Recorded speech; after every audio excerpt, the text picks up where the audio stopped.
कि सीता मैया के हमें जनमवा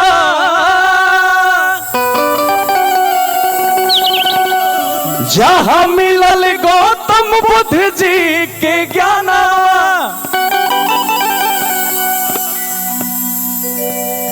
पावन छठ त्योहार हुए हो।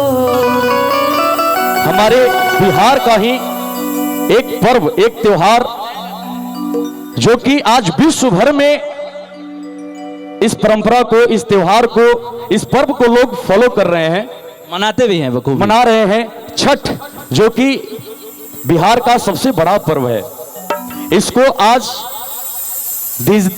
देश विदेश में भी मनाया जा रहा है। बिल्कुल। और हम बता दें कि हम लोग अभी लंदन में गए थे, तो सिवान के एक हैं रवि भैया जो प्रॉपर वहीं रहते हैं और लंदन वासियों को इकट्ठा करते हैं और छठ के दिन बखूबी छठ मनाते हैं। और कम से कम 150 से 200 ब्रिटिश लोग आते हैं वहाँ पर और छठ की आस्था को देखते हैं और उनके साथ सम्मिलित होते हैं, शामिल भी होते हैं। बिल्कुल। तो ये हमारे बिहार, यही हमारा बिहार है जहाँ पे सीता मैया का जन्म हुआ,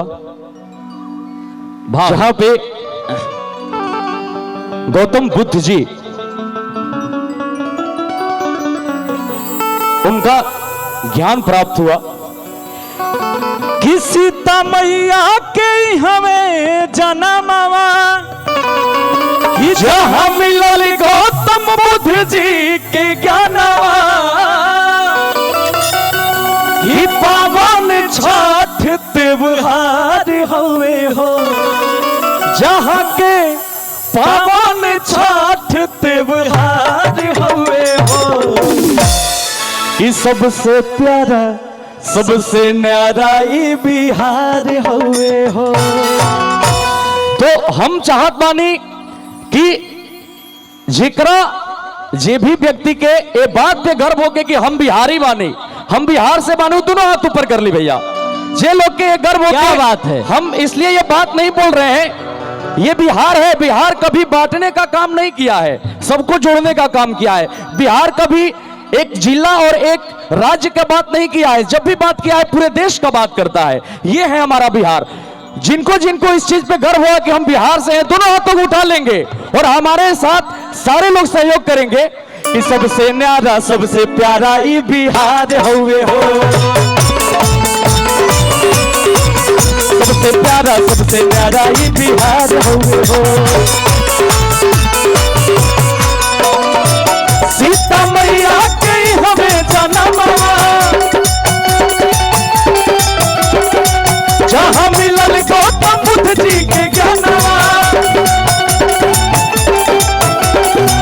सीता मैया के हमें जनमवा जहां मिलल गौतम बुद्ध जी के ज्ञानवा, पावन छठ त्योहार हुए हो, पावन छठ त्योहार हुए हो। देखिए इधर के लोग जो है ना, हाँ, वो थोड़ा ज्यादा जोशीले लोग हैं, उत्साहित लोग हैं क्या? हाँ, हमको जहां तक लगता है। अच्छा। ये सारे लोग देखिए हाथ उठा रहे हैं, ये लोग, इधर के लोग सारे लोग जोशीले हैं। इधर के लोग नहीं है क्या? अब उधर का तो पता नहीं है, लेकिन इधर का तो सारे लोग जोशीले हैं। इधर भी लोग हैं भाई, आप ऐसे क्यों बात कर रहे हैं? ये देखिए जोश के साथ ट्रेन भी गुजर रहा है हमारे ही तरफ। क्या अच्छा। भाई, अच्छा गराजला से ना होई, ताली बजावला से होई, होने देखा लोग। अच्छा हेने के भाई था निहाला कदा था लोग। अरे वाह, एक मिनट राजा भैया, थोड़ा सा आप कंपटीशन का भाव छेड़ दिए। तो मुझे लगता है कि इधर के लोगों को एक बार शांत रहना चाहिए और हम आपके तरफ के लोग जितने भी हैं उनको देखना चाहते हैं कि कितने उत्साह में हैं इधर के लोग। हाँ, ये लोग जीत जाएंगे पता है। तो एक बार हम बताओ तनी भैया लोग, हम जो खाड़ा पानी नो मतलब बीच के रास्ता बा, ऐसे दाहिने साइड जितना लोग बा, राइट साइड में आप लोग एक बार देखें कि इन्हें के लोग में और राजा भैया अपने लोग के उत्साह बढ़ावो ताड़े। उ लोग बेचैन बा कि कब राजावा गाओ कि हम ताली बजाएं। अच्छा, उ लोग बेचैन बा, देखल चाहबा? हाँ बिल्कुल, हम लोग सारे लोग देखना चाहेंगे। तनी भैया इज्जत के सवाल बा कि सबसे प्यारा, सबसे नारा ई बिहार होवे हो, सबसे प्यारा, सबसे नारा न्यारा ई बिहार होवे हो। भैया भैया भैया, आपने जब थोड़ा सा ये बात कर दिया तो अब तो हम कैसे रुकेंगे भाई, मुझे आपने मजबूर कर दिया। एक बार इधर से दोनों हाथ उठा लीजिए मेरे भाई, और राजा भैया को बताइए कि हम बिहार के लोग हैं, हम कभी हारने वाले लोग नहीं है। दोनों हाथ ऊपर करके भैया कि सबसे प्यारा सबसे न्यारा ई बिहार हुए हो।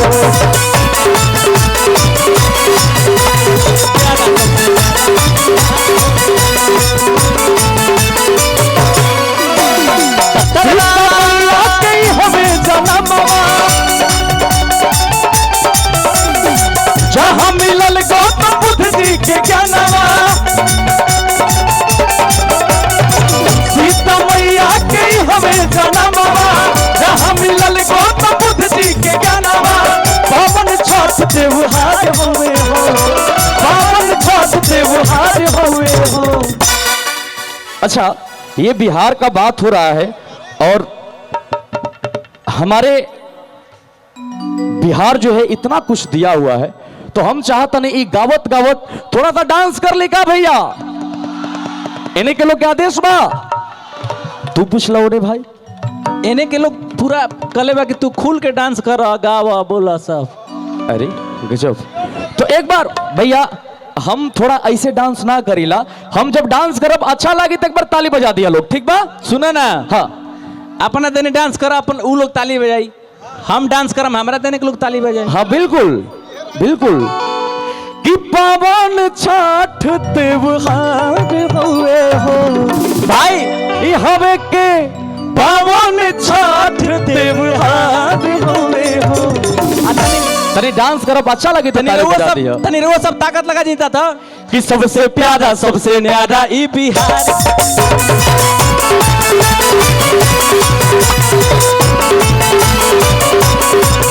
सबसे प्यारा सबसे न्यारा ई बिहार हुए हो।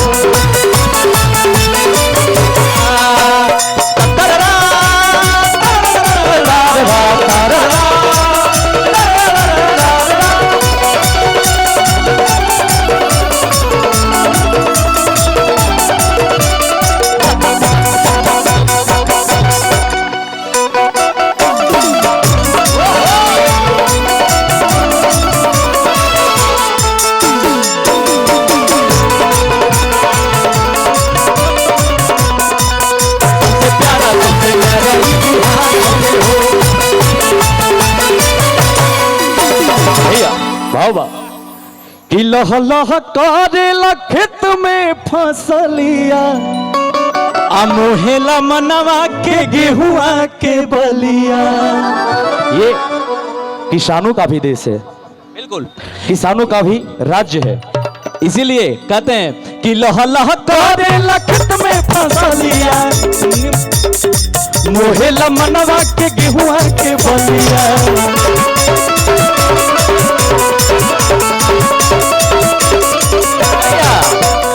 कि अन्न धन के भरल भंडार हुए हो, और अन्न धन भरल भंडार हुए हो। और एक बार राजा भैया ये तो तू बांट दिला, हम चाहतन एक बार सबके जोड़ दिया कहे कि ये बिहार के बात हो रहल बा, तू का कह रहल बड़ा में? हाँ, सब लोग एक साथ अब ताली बजा दिनू। ऐसे राजा भैया हारल तू ही हवा लेकिन हम जोड़ देते बानी सबके, हम हार फिर भी हाँ हारे आप ही हैं इधर क्या हम लोग हार गए जी? अच्छा ये बताइए तो हम लोग हार गए जी? कोई थोड़ी बोलेगा कि हम हार गए भाई। ये तो एगो तारा चंडी माई के हम जयकारा लगाओ तनी क्लियर हो जाए। चलो भइल बात भाई। भैया एक माता का जयकारा हम लगाएंगे और हमारा पूरा विश्वास बा के रुआ सब जीतब जा, ठीक बा?